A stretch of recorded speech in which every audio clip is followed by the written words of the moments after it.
Hey guys, welcome. We are so excited to be back with you today. Today is all about FUGE Staff 101, and I know that some of Oh, you guys yeah. are super interested in this topic. So I'm Haley. I'm one of the FUGE coordinators. I know that we met a few weeks ago, and so I've been in the office for 6 years now. I did my first year as a program specialist, which is our version of an intern in the office. And before that, I worked 6 summers on summer staff. Hey, guys, I'm Julie. I've been, would be my 8th summer coordinating, and I worked 4 summers before that. So we're just excited to kind of pull the curtain back a little bit for you today and have some good conversation with Haley and I about FUGE 101 and what that looks like and kind of some inside scoop for you guys. Totally. Julie, I feel like our SLA students are so valuable as Mhm. future staffers. And so, like, we want you guys to work on FUGE staff in the future. We want to give you what you need to know to be successful in those applications and those interviews, and just so that you really have a true picture of what it looks like to work on FUGE staff to decide if that's where you feel like the Lord may be calling you. So, just to give you a little rundown of what today is going to look like, it's going to be a quick session because Carrie already sent you either an email or a handout with all of the really in-depth information as far as FUGE staff goes, and that's going to cover lodging, pay, transportation, all of those details. And we were like, we don't want to bore you with that today. We're just going to hit the highlights, but make sure that you review that if you have any questions about age, and what that is going to look like in the application process. So we'll cover that. We're both going to share our FUGE journeys and how that's impacted our lives.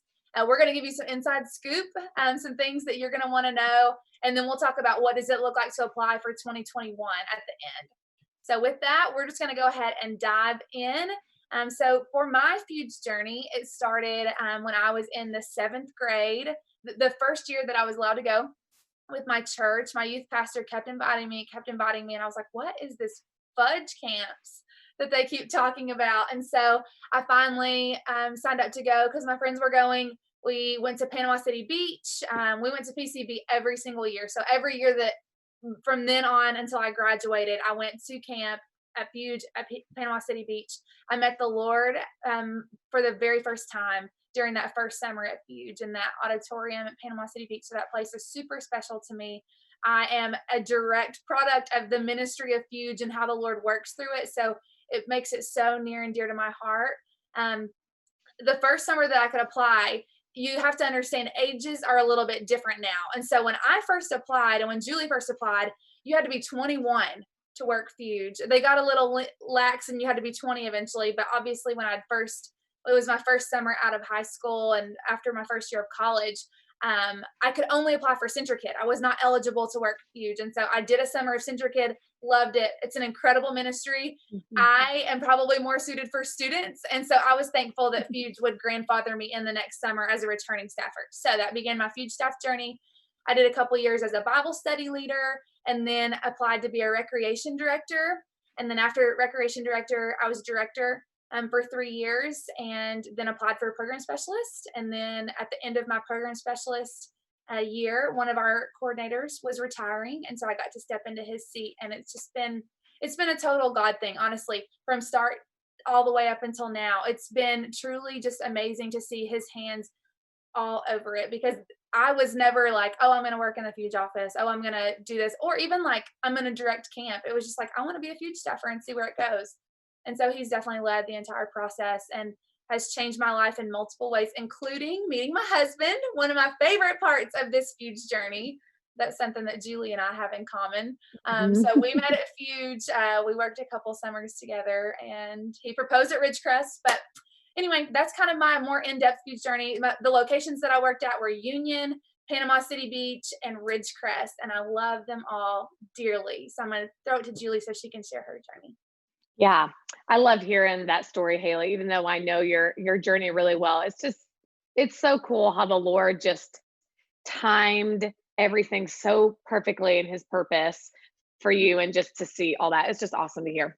So my journey looks kind of similarly to Haley's, honestly, besides the beginning. So I didn't start a relationship with the Lord till I was in college. So high school, I did not go to camp at FUGE or anything. I did not want to. So that was not something that I was excited about. But after I got saved and, met my Savior and all the great things, and I started getting discipled, I was friends with some people that worked FUGE and they told me about it. And so I applied and started working. And my first summer was at Ridgecrest, and Joe Hicks, who is our boss now, was my coordinator. And I remember having a conversation with him by the rec field. And we were just saying how I'm just so passionate about this. This is so new to me, but I just love this. I feel calling towards this. Tell me what I need to do to keep this going in my life. And he really took me under his wing and has been helping develop me and stuff since. So just like Haley, I was a Bible study leader, then I was a recreation director, and then I directed for 2 summers. So I also worked at Ridgecrest, Union, and PCB, just like Haley. I didn't realize that. So funny. So this is funny. So Haley's first summer, I was directing at Union. So Haley and I were on the same staff. I was so lucky for her to be my first director. Oh yeah, So good. so great. Yeah, that first year directing, man, what It was an great. experience. I mean, we had a really good team. I think that's what made it great, and we're still really close with a big portion of that staff. It's kind of cool. So I just, like Haley as well, met my husband at camp. When I was a rec director, he was a Bible study leader, and we hit it off and followed the rules and didn't date for a long time. But yeah, he proposed at a huge event at PCB, and it was just wonderful. So it's just really cool to see how the Lord has worked, not only in Haley and I lives, but how much it trickles, how just the amazing ripple effects that the Lord makes through this ministry. It really is beautiful. And it's still to this day, as a coordinator, even 8 years into this, how I am truly brought into a deeper walk with the Lord through my job, which not many people can say that. So I never want to take that for granted. It's such a blessing. And I get to work with the best team ever, Haley being one of them. So it just works out. We are super fortunate to get to work together. And Julie, I know that we kind of talked about like what are some of the takeaways from being on FUGE staff that have impacted you long term. And if you want to take a second to kind of think over that, I can jump in with one. And one of my favorite things that I've taken away from FUGE staff is lifelong relationships and friendships. Like Julie, I rolled up as a bright-eyed young Bible study leader my first summer with FUGE. She was the first person to give me a hug when I got out of my car. And now all these years later, that was in 2010. So this is 10 years of friendship. And we get to work together every single day now. And she's just one example of dozens and dozens of people who I could call at any point and talk to, not only just about, what's going on, but these are people you have spiritual relationships with. And that is a different kind of connection. That's a different level of depth. And they're people who will get on their knees and they will pray for you. They will encourage you. They will hold you accountable. These are people who care deeply about each other. And one staff that I was on, the one that I got together with Harrison, my husband, at the end of, there were 55 people on the staff, so there were a lot of chances, but there were 7 marriages to come off that staff. So word to the wise, we don't work FUGE just to find our spouses. This is kind of a rare thing, but it does happen. And if not a spouse, then lifelong friends, bridesmaids, groomsmen, those kind of people who are going to matter to you years and years in the future, long after those camp shirts are long and sweated out and they're long gone and you're not a FUGE staffer anymore. They're still going to really matter to you, just like they matter to me. And I know Julie has a lot of those people too. Oh, absolutely. I think that's a great answer for that question too. Another thing I would add is really just the Lord's great gift of taking me to a level that I didn't see for myself. So that means in relationships with other people, pushing me hard for those. That means physically working hours that I never imagined I would be able to stand up at the end of the day and do. That means having tough conversations with staffers, with students, with adults that I was very fearful of and didn't feel super confident in at the beginning. So many aspects of my life, I feel like the Lord has just pushed me through this ministry. You can, through Christ in me, you can do better, Julie. You get here's what we have next. So it's just really amazing to see that, not only in myself, but in other people too, as a coordinator, as I see my staff at the beginning of the summer and at the end. I always tell my staff, it's life change doesn't just happen for the students and adults.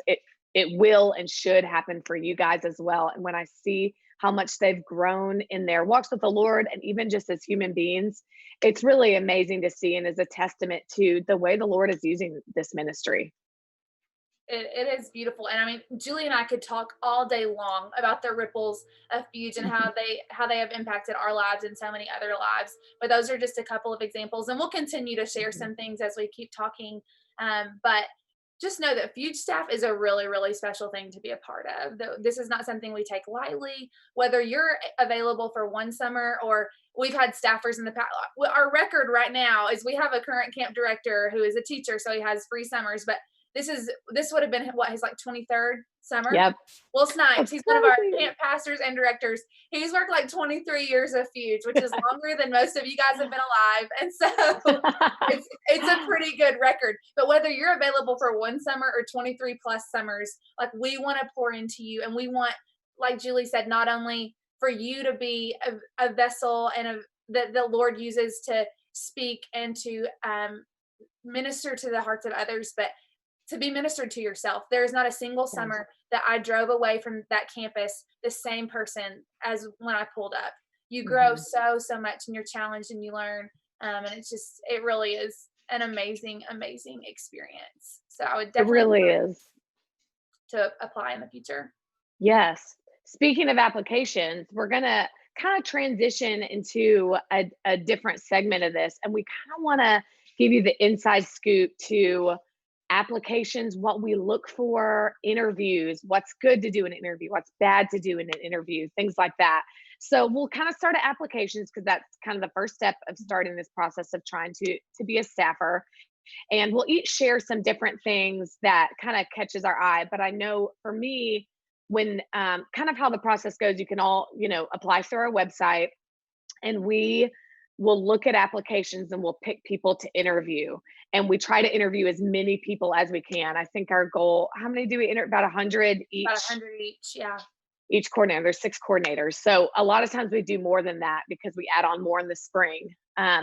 But so we look over all those applications right before we interview them. So the week leading up to an interview day, we really try to vet a little bit and look into these applicants because we take this really, really seriously, and we want the best people, the right people that God's chosen work in camp. So one thing or a couple things that always jump out to me on applications is church involvement.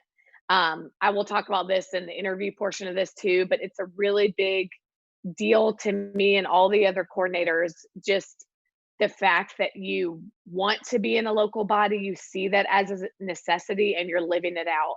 So one thing we see a lot in applications is most people that do apply have just started going to a new college or just, college for the first time. So they're 19 and they don't have a church yet. They just probably walked away from a local body that they were really involved in, and they're starting this new phase where they really don't know, what the next step's going to be. So I love when on the application that person shows us that they're looking into churches.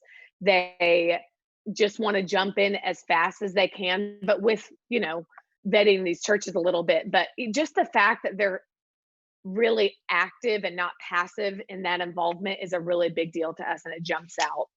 Haley, what are a few things that you look at in applications that really bounce off the page for you? Totally.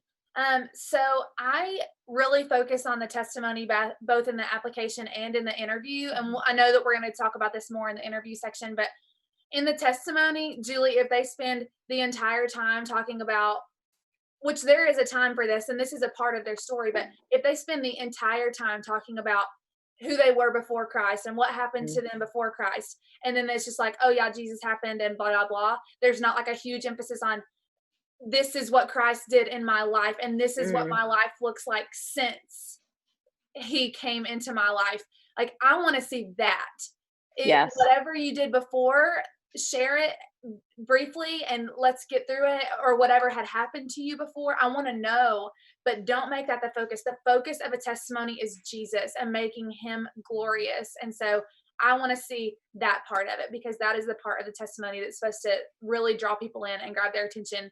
So that's something that I look for. Also, Mhm. on specifically like track times and missions and ministry tracks, I want details of your experience. I don't just Mhm. want like played battle ball at church. Like, I want to know, like, what have you played as an organized sport? What did you play in high school or in college? Not to say that if you didn't play a sport in middle school, high school, or college that you're not qualified to lead that as a track time, but I'm really attracted to those details so that I can really know the depth of experience and we can get people in the right places for the summer. Yeah, that's really good. And even don't be afraid to put down your specialized skills. Yes. We need that probably more so than anything else in staffers. Those specialized skills. Man, I'm really, really good at this thing. I'm so good at doing videos, Mhm. or the Lord has really given me a talent for teaching others in evangelism, or we want to hear that. And like you said, the more detail that you can give on that, and not just your experience, but maybe actively how you're learning in that too, is really helpful. Because, when we do most of our interviews in the fall, you still have a whole semester after that to be working up those skills too. So I love to hear the presently how you're working on that as well. Totally. Um, Another thing that we really do keep an eye out for is Bible study experience, Mhm. and I think every coordinator might view this in a little bit a different way. I would love if every applicant had Bible study leader experience, but that's just not the case all the time. I think we've found even more recently it's a little bit harder to find. So it does stand out when you do have that experience, or at least co-leading, or hey, I'm currently doing this. This is my first small group or Bible study that I've led, but I'm really liking it so far, and I'm going to do another one in the spring. Like, that just looks really good because that tells us that you're yearning for growth and leadership in that area of your life. I totally agree, Julie. And we fully understand that you guys are young and maybe not all Mhm. of your churches have it set up yet where they're putting you guys in these intentional leadership positions. But you know what, guys? Go ask. Go to your Mhm. youth pastor, go to the children's minister and just say, hey, I would love to learn how to lead Bible study. If I could do that alongside of someone, or if you have experience already, just say, would you trust me to lead a devotion here and there? And just ask for those opportunities. And I think you'd find that they will be thrilled that you're even asking for that. And so we love Bible study leading experience because we feel like so many seeds are planted in Bible study. That is such a crucial part of the day at Fuge. And if we're not on top of our game in Bible study, then dots aren't going to connect in other aspects of camp. It's so true. That was well said, Haley. Let's transition a little bit to interviews. So we've kind of said some things that catch our eye in applications. After you apply and you're offered an interview, it lasts about 30 minutes or so with one of the coordinators. You don't know who you're interviewing. Well, actually, I think you do find out who you're interviewing with beforehand, but you don't get to pick. One thing that always jumps out at me when I'm talking with a person is the gospel presentation. Mm. I take it really seriously, and there's no like perfect answer for it either. There's so many amazing ways to share the gospel, but we need to hear something. We need to know that you know what you've been saved from and what you've been saved to.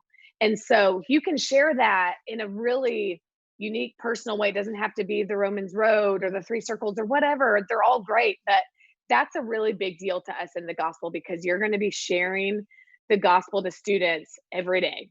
Like every conversation, every worship service, we want to be saturated in the gospel. So that's a really big deal to us. So it takes practice to do that. It took us practice to learn how to do that in a conversational, relatable way, but practice that before your interview.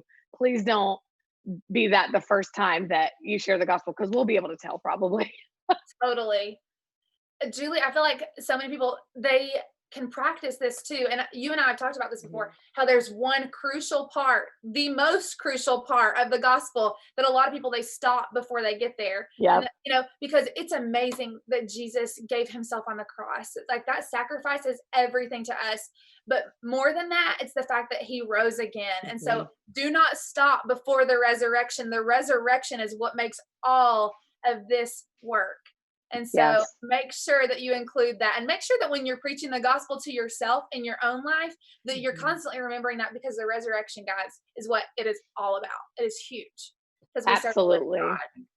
God. I mean, I have lost count of how many people have done that too, and I Yes. probably did as well. I mean, so the good thing is I do think we try to tell you at the end, like after someone has shared the gospel, I do try to lovingly, if they did forget that, try to lovingly say, "Hey, that was so good.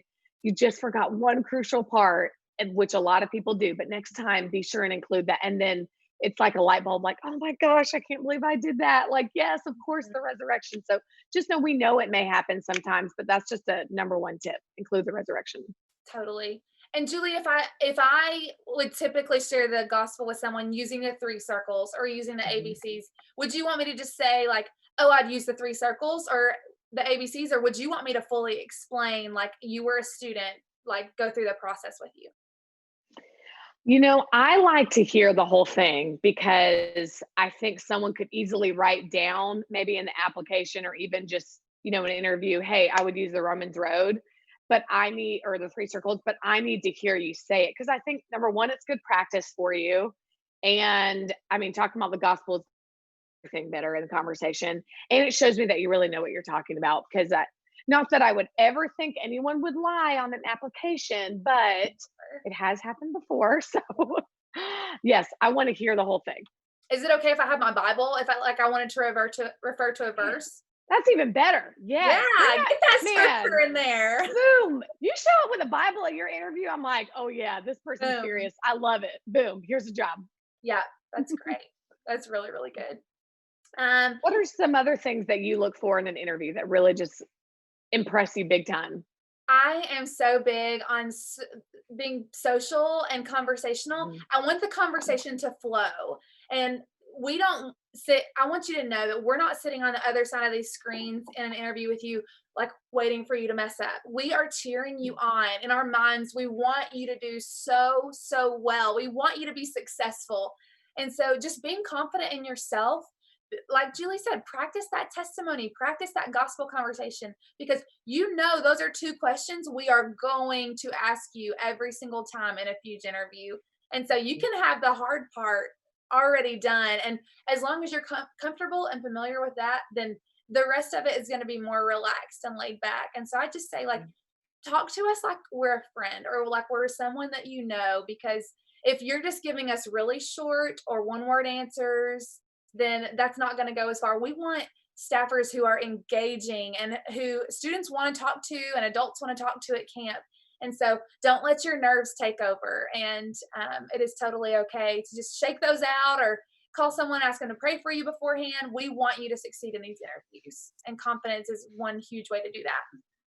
I'm so glad you said that, Haley, because it's such a good point. We're not only interviewing you on your content of what you're saying, but how you say it, because we are trusting you to go in front of 30 plus students and be able to hold it together and speak with confidence and be engaging and be easy to talk to. So, even how the conversation flows is a really big part of your interview.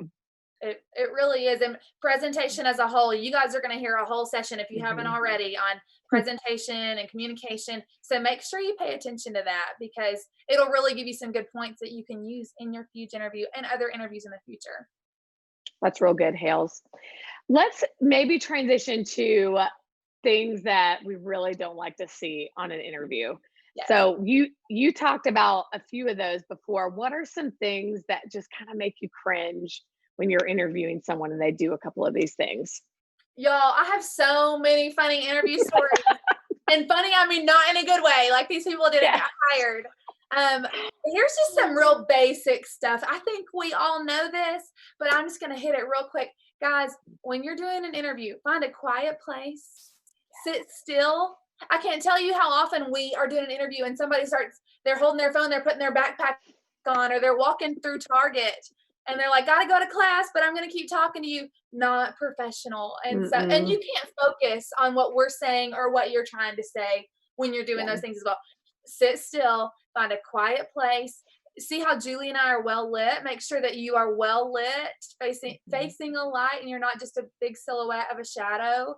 Mhm. Make sure there aren't other people or animals in the room with you. I've got my dogs Oh, closed out of this bless room it. right now, but I've literally seen a cat walk across a keyboard in an interview, and I could not focus the whole rest of the time. And there, I had a girl walk around Target the whole time, and the phone was down here, and so I was just seeing her Oh, chin. bless it. Well, and I was Yes. seeing all the lights. I was getting a little seasick because I was seeing all the lights on the ceiling, and she was passing like crafts, home goods, kitchen, and I was like seeing all the signs flashing. Guys, that was like a 6-minute interview. I just Yeah. couldn't go on. I knew that if that is kind of what she thought that the expectation was for FUGE staff, that it probably wasn't going to work out. So those are That's just so some true. funny Set moments. up your phone. Just Yes. set it up. You should never be holding your phone or your computer. Always set it up somewhere. And set it up in a place that we're not seeing your messy, dirty dorm room in the background. Because we pay attention to those things. We really do. Yep. I do.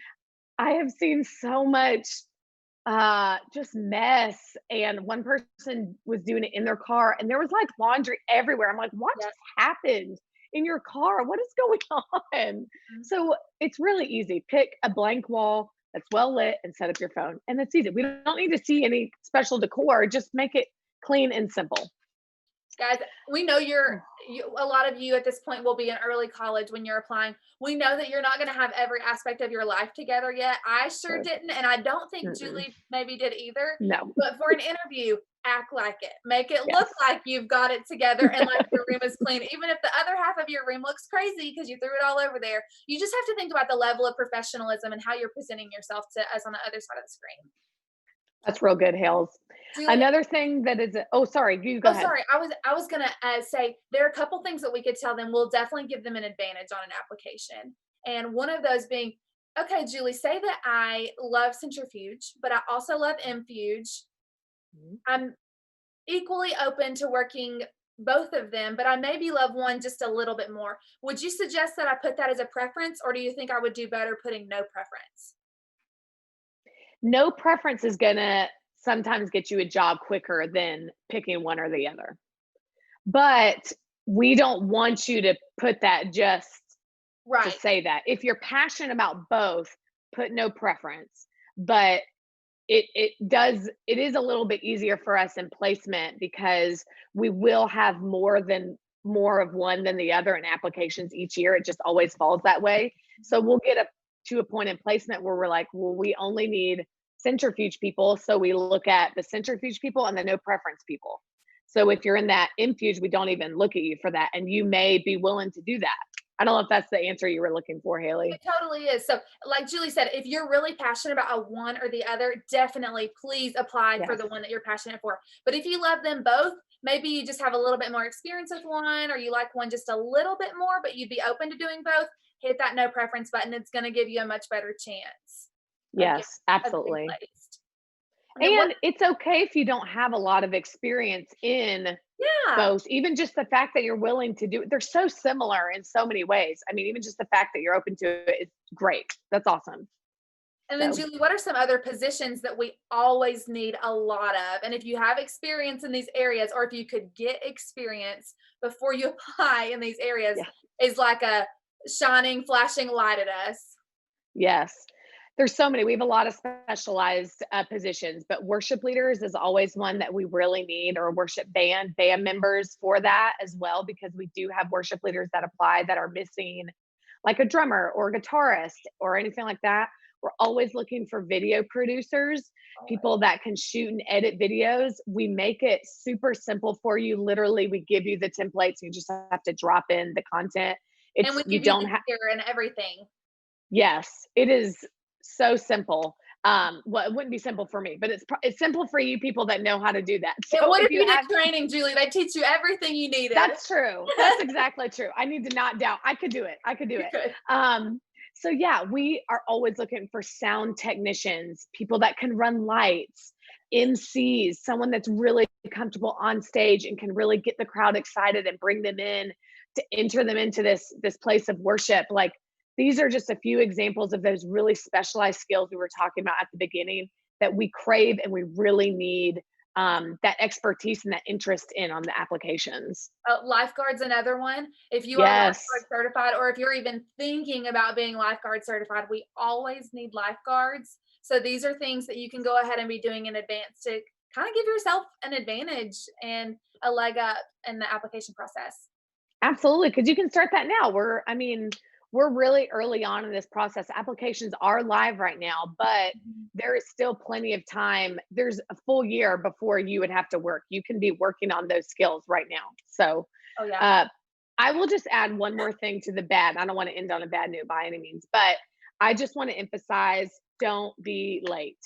Don't Oh, be late to your interview. That is something that it, I don't know, just doesn't bode well with any of us. We know that things will happen. Like I literally had someone that interviewed who had a family member literally die like 5 minutes before the interview.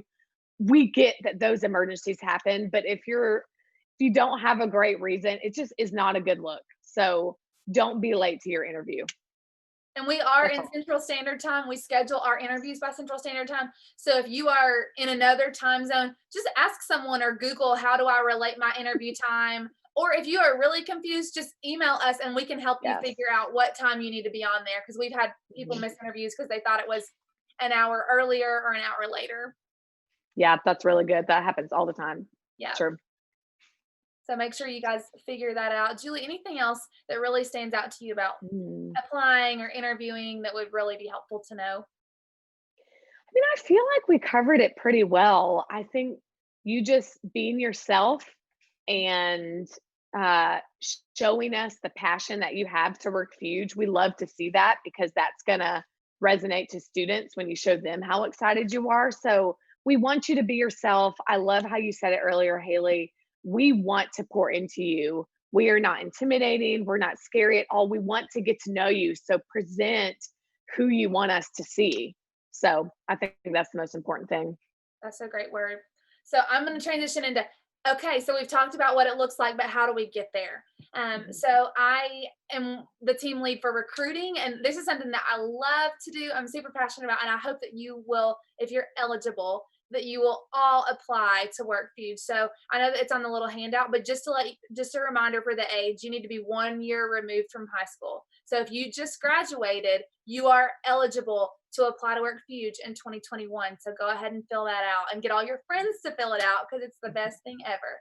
And we have people all the time. I know a lot of you guys have probably grown up going to Fuge, but we have people all the time who have never even heard of Fuge and then they apply and they end up working the next summer. So if your friends like I've never been before, that is okay. They're probably going to want a summer job. So if they love the Lord and they're awesome, have them go ahead and apply to work Fuge staff. You can apply at www.fugecamps.com/employment. Our application is live now. You guys will all check the new applicant application. That's the one you're going to fill out. Make sure that you fill it out in detail and that you really do a good job and spend some time on it. This is not like a click on your phone in the back of the car kind of application. Like actually Mhm. sit down, think through what you're going to say, read your answers before you submit them, make sure that everything just makes sense and has punctuation and all that kind of important stuff. And then after that, you're going to have to give 3 references. And so those could be teachers or coaches or mentors or Sunday school teachers or pastors, anyone in your life who's been kind of pouring into you or a mentor and that they've seen how you handle situations and how you conduct yourself and could fill out an application for you. We do not allow Fuge staff who met you at camp any year to fill out an application for you. Obviously, no one in your family can fill out an application or a friend. It needs to be like a leader or a mentor authority of some sort. So we'll need 3 of those. And our returning staff, they refill out the application and re-upload their references every year as well. So be thinking about who is someone who I would want to fill out a reference, who has a good idea and a full picture of who I am. And then after that, we will reach out to you to schedule an interview. our placement for new staff, the primary placement is the first week of December every year. So you would need to have all of this done by then. I would highly encourage you to do it way sooner than that because people are going to be really competing for interview slots at the end. The latest I would ever encourage you to apply is before Thanksgiving. I would never say that squeezing one in between Thanksgiving and the first week of December is a good idea, just because that's putting a lot of risk and that's a gamble if you are going to get one of those spots or not. And so definitely before Thanksgiving, get all of that done, get that interview done, taken care of. We'll do placement the first week of December, and then you'll hear something from us before the end of December. And then if you are not placed, you'll get an email potentially that says that you're on a waiting list. And what that means, it's not a bad thing at all. That means you meet our requirements. We liked you. We just need a spot to open up because obviously we place all returning staff first. And then we kind of go through scores. And so we place the highest scoring new people and then work our way kind of down from there. So if you're on the waiting list, that is not a bad thing. We've had a ton of people come and work FUGE staff after having been on the waiting list. And we could call you, Julie, from anytime like January 1st through like May 20th. We could be calling you if someone drops or they find out they have to go to summer school or they get engaged or they have to get a job. You just never know what'll pull people off. And so we may call you and say, hey, this is Haley Hughes with FUGE Camps. Can you come be on my Panama City Beach team this summer? And so just know that could come your way. We will, if you're not going to make the cut, if maybe you need to go get some more experience and apply again in the future, we'll try to let you know that as well so that we're not just keeping people hanging on who we know we're not going to have room for that summer. Julie, anything else about that process? I don't think so. I think you covered it. Just a good explanation. I don't think he'd mind us sharing this, but Joe Hicks, who is our boss now, he was waitlisted his first summer. So don't take that as like a terrible thing. So just wait for hopefully a spot to open up. And if it doesn't, then apply the next year. That's fine. Yeah. Oh, that's such a good word too, because it doesn't mean that a closed door is an absolute no. And so make sure that you spend time in prayer and ask the Lord. And if you aren't placed your first time applying, that is totally okay. You are still a really great person. The Lord loves you. Like that. Don't make you doubt yourself at all. Just ask yourself, what areas of my life can I go get more experience? And then after the interview process, and if you do get that email letting you know that you won't be placed, feel free to reach out to the coordinator who interviewed you and just say, could you give me a couple tips on what I could work on this year to improve so that when I apply, I will be ready to be placed on FUGE staff next year. I love when people take that initiative and they ask those questions and they're open to hear the feedback. We don't want somebody coming at us like, why am I not on FUGE staff? I'm so qualified. My friend got it and I know so much more than she does. We don't want that at all. We just want the genuine, like you want to learn, you want to grow, and you want to be a great fit to serve the Lord in this way through camp. That's good, Haley. That's awesome. I feel like we did a pretty good job of covering all this. I think so. I think we did an awesome job. I mean, y'all are going to have like the most perfect applications and best interviews we've ever had. So I'm pretty excited about it. So, and I really do. I know we both mean this when we say we hope that you all do apply. Hopefully those that are eligible go ahead and apply now and tell us that we get to interview you. Tell us, be like, oh, I remember you said this in this video. I wasn't late. Did you notice? Did you notice I'm on time? I'm on time, and look how clean my dorm room looks. So yeah, well, let's go ahead and close in prayer, and then we'll be done. Awesome. Heavenly Father, I just thank you so much for these amazing students, Lord, that are just hungry for you, that are excited about FUGE ministry and the ways that you can work through that. Lord, we just praise you for FUGE camps and all that you have done through that. I mean, it's just, there's so many, like we said earlier, ripple effects of the amazing ways that you've worked through our lives and through the lives of others. And we praise you for that. I pray for discernment for these slayers, that you give them clarity and wisdom as to the next steps in their life, whether that's applying for FUGE or doing some other career job, or maybe they have some more high school left. Lord, just please direct their paths. And I pray that their eyes are always on you completely, that you're their first priority more than anything else. Lord, we love you and we praise you today. In Jesus' name, amen. Amen. You guys are going to crush it, and we are so excited to see you in those interviews in the fall. Bye, guys. Bye, you guys.